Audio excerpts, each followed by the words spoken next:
Hey guys, welcome to Criminal Threads. Today I'm going to be showing you how to build your own cyanoacrylate fuming chamber.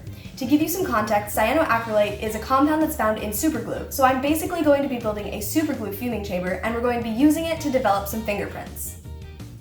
Cyanoacrylate fumes react with the oils in our skin and our fingerprints and stick to them, which can cause an invisible or latent fingerprint to become visible to us. Now, a big warning for when you're working with superglue: cyanoacrylate fumes can cause irritation to the skin and to the eyes, and it can cause coughing and wheezing if you breathe it in.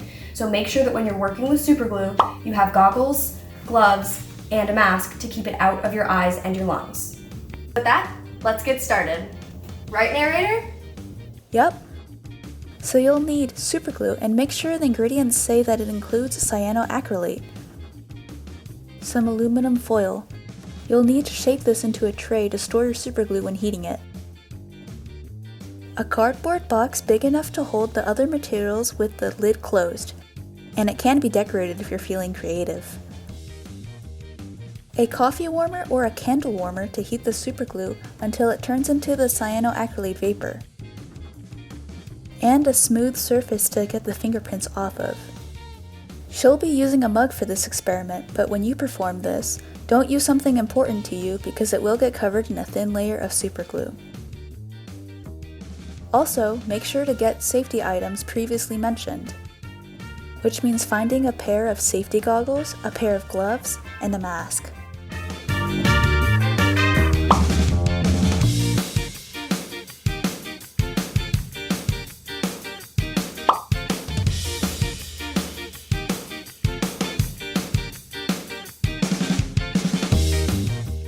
Now that you have your materials, let's put it together.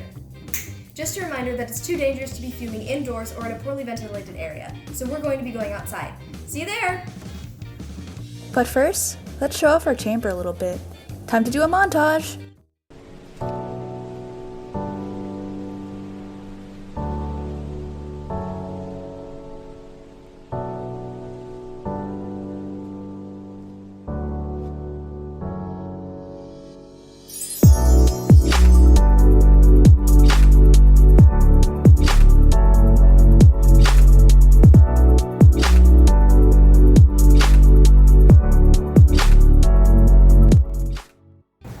Okay, now that you're outside, make sure you have an outlet nearby so that you can power your heating source, and have your gloves and your goggles on.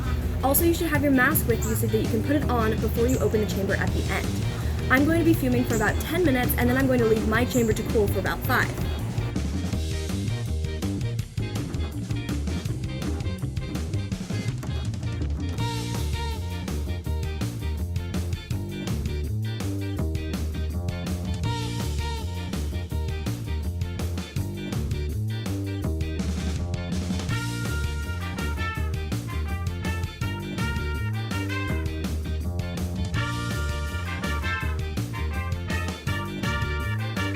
While we let that fume, let's go do some other activities while we wait.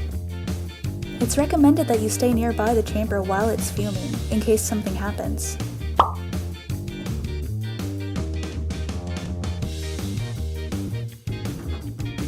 Now that we've fumed for about 10 minutes, I'm going to turn it off and we're going to let it dry for about 5. While it's drying, let's go do some other stuff.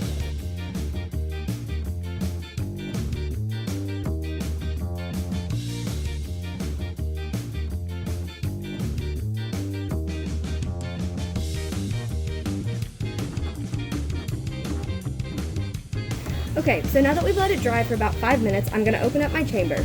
But remember, we're working with cyanoacrylate fumes, which are toxic, so make sure that you have on a mask, gloves, and your goggles before you open it up, and do not put your face over it when you open up your chamber.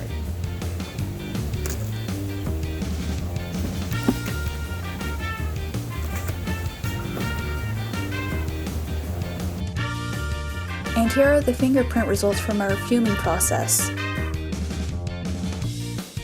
It should look similar to this. Thank you for joining us On Criminal Threads. See you next time.